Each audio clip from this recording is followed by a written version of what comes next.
우리 오늘 몇 문이죠? 94문입니다. 소요리 문답 제 94문. 우리 다 같이 한 목소리로 읽도록 하겠습니다. 시작. 세례가 무엇인가? What is baptism? 세례가 무엇인가? 먼저 여러분 세례에 대해서 조금 여러분들이 이건 특별히 알지 않아도 뭐 괜찮은 거긴 하지만은 알아두면 조금 신앙생활하는데 좀 도움이 될 수 있을 것 같아서 세례라고 하는 말을 사용하기도 하고 어떤 교회에서는 침례라고 하는 말을 사용하기도 합니다. 그래서 이 베프티즘이라고 하는 것은 베프티조라고 하는 그 말에서 나왔는데 이 베프티즘이 말하고 있는 것에 그 신약적인 그림을 주로 설명할 때는 물속에 들어갔다가 이렇게 나오는 것을 말합니다. 물속에 푹 잠겼다가 나오는 것을 말합니다. 그런 면에서는 우리가 침례교회에서는 보통 장로교나 다른 교회에서 세례하는 방식을 사실 인정을 하질 않고 물속에 완전히 들어갔다 나오는 것으로만 인정을 해요. 그래서 우리는 보통 세례란 말을 사용하지만은 이제 침례교회에서는 주로 침례라고 하는 말을 사용합니다. 그래서 뭐 특별히 뭐가 다르냐라고 할 때에 그런 좀 다른 점이 있는데 그러면 왜 우리 장로교회에서는 세례를 침례를 세례라고 하느냐라고 할 때 지난주에 말씀드린 것처럼 이 세례가 가지고 있는 어떤 그런 신약적인 정서나 그림 물속에 들어갔다가 나오는 이것만으로 우리가 세례를 설명하는 것이 아니라 세례의 우리가 유래를 살펴봤을 때 그것이 구약의 할례라고 하는 차원에서 우리가 설명이 된다라고 말씀을 드렸죠.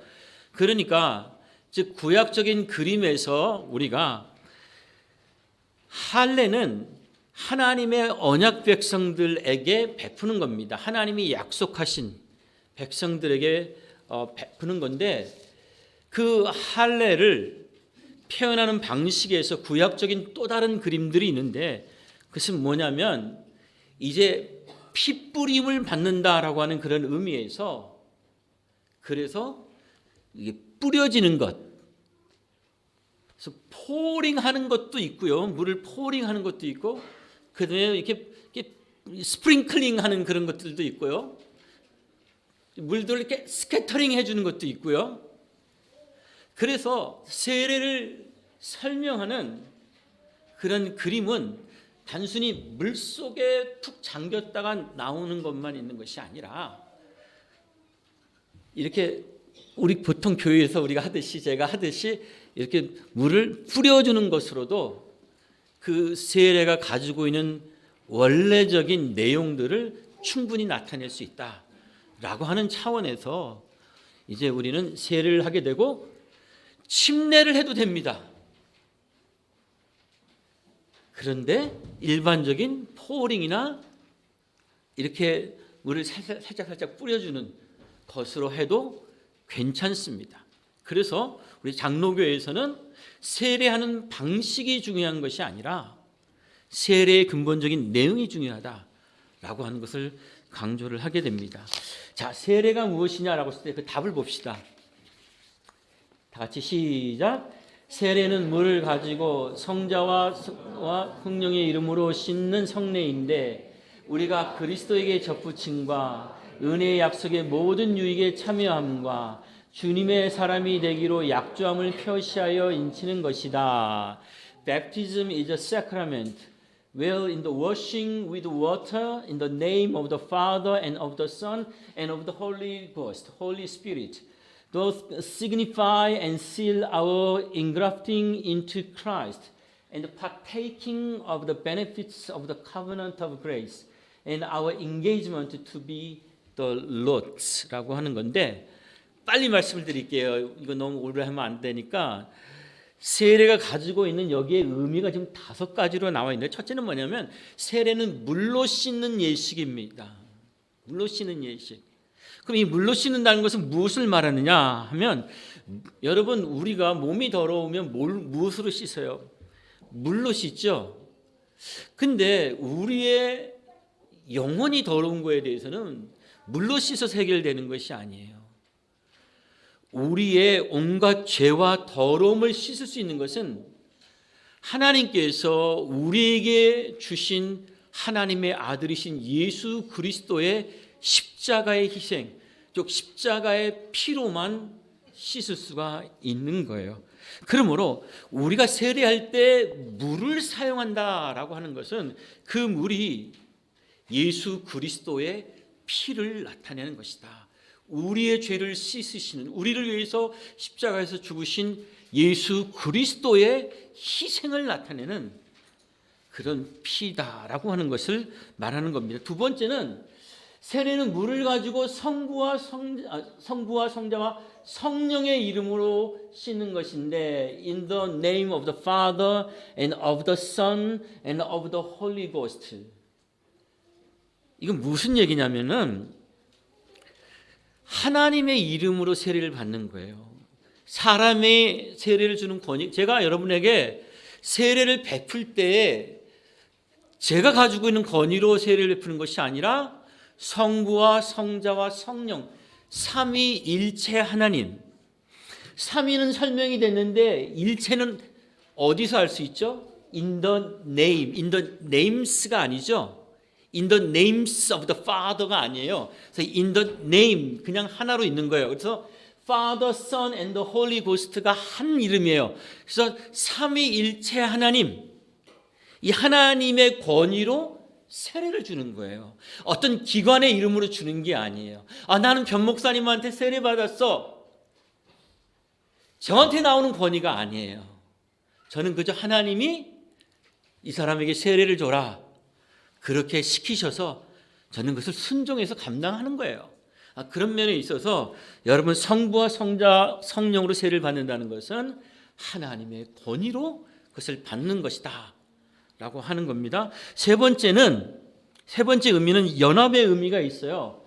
여기 보면은 우리가 그리스도에게 접붙인다는 말 무슨 뜻인지 알죠? 브랜치에다 이렇게 딱 붙여가지고 가지에다 붙여서 접붙인다는 말을 하잖아요.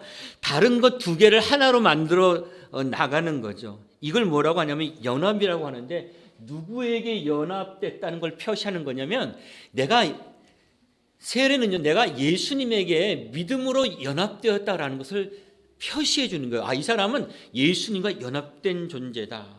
여러분 예수님과 연합되면 그것이 무엇을 의미하냐면 내가 삼위일체 하나님 성부와 성자와 성령과도 연합이 되어 있다는 뜻이에요. 그리고 내가 주님의 교회인 이 주의 몸된 교회의 공동체와도 내가 연합이 되어 있다라고 하는 그런 뜻이에요. 그렇기 때문에 세례라고 하는 것은 이제 나 개인의 기본적인 영성 정도를 표현하는 것이 아니라 이 교회 안에 있는 존재로서의 내가 얼마나 하나님 앞에서 복된 존재인가를 나타내 주는 거예요. 그러니까 여러분 군대 가서 초코파이 세례 받은 것 가지고 우리가 농담할 때가 많지만은 여러분 초코파이로 표현할 수 없는 진짜 복된 모습이 이 세례 가운데 있어요. 여러분 예수님과 연합된 존재예요, 여러분들이. 그리고 네 번째는 뭐냐면 은혜의 약속의 모든 유익에 참여함과 이걸 은혜 언약이라고 부르는데 이 은혜 언약은 무엇을 말하느냐면 아브라함의 씨, 즉 아브라함에게서 나오신 예수 그리스도 마태복음 1장 1절에 나오는 것처럼 아브라함과 다윗의 자손 예수 그리스도의 세계라 라고 했던 것처럼 아브라함으로부터 나오신 예수 그리스도로 말미암아 구원의 은혜를 베풀어 주겠다라고 하는 약속을 하나님이 아브라함에게부터 하신 거예요. 아브라함에게. 사실은 그 이전부터 창세기 초반부터 그렇게 하셨지만은 즉 뭐냐면 예수 그리스도를 믿는 자들에게 하나님이 구원의 모든 베네핏을 나눠 주시겠다라고 하는 약속을 은혜 언약이라고 하는 거예요. 즉 여러분들이 이 땅에서 신앙생활하면서 살아가는 동안에 나는 무엇을 가진 존재다?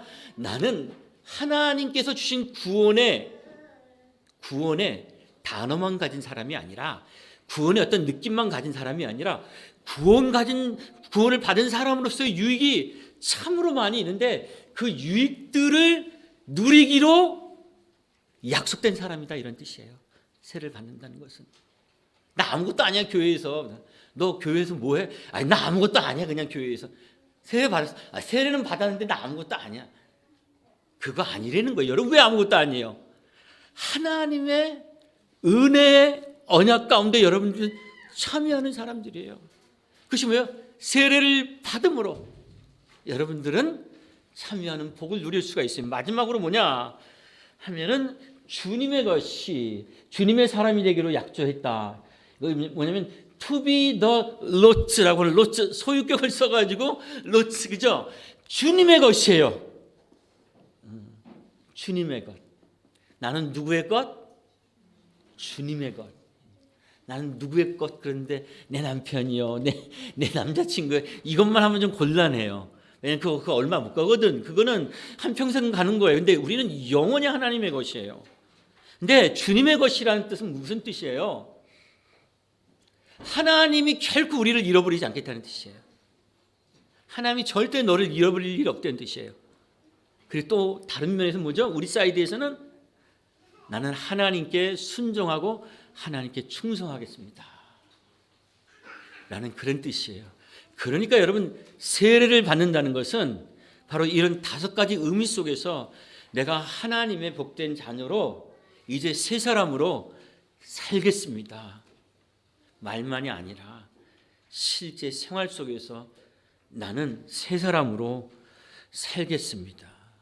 왜 많은 사람들이 오늘날 세례를 받고 난 후에 오히려 신앙이 뒤로 물러가거나 세례받은 기억도 없이 그런 그때의 그 감격과 감동을 다 잊어버리고 교회를 설렁설렁 다니다가 어느 날 소리도 없이 이제 연기처럼 사라져 버리느냐? 세례를 받았다라고 하는 것이 내가 새 사람이라고 하는 것을, 이제는 나는 새 사람으로 살아가는 것이라는 것을 잊어버리기 때문에 그래요. 여러분, 새 사람으로 살아가지 않기 때문에 자꾸 옛사람의 쓴 열매만 신앙생활을 하면서도 계속 그것만 맛보는 거예요. 새 사람으로 살아가게 될 때 뭐가 있어요? 우리에게 하나님이 나눠주시는 복된 유익이 있어요. 아멘.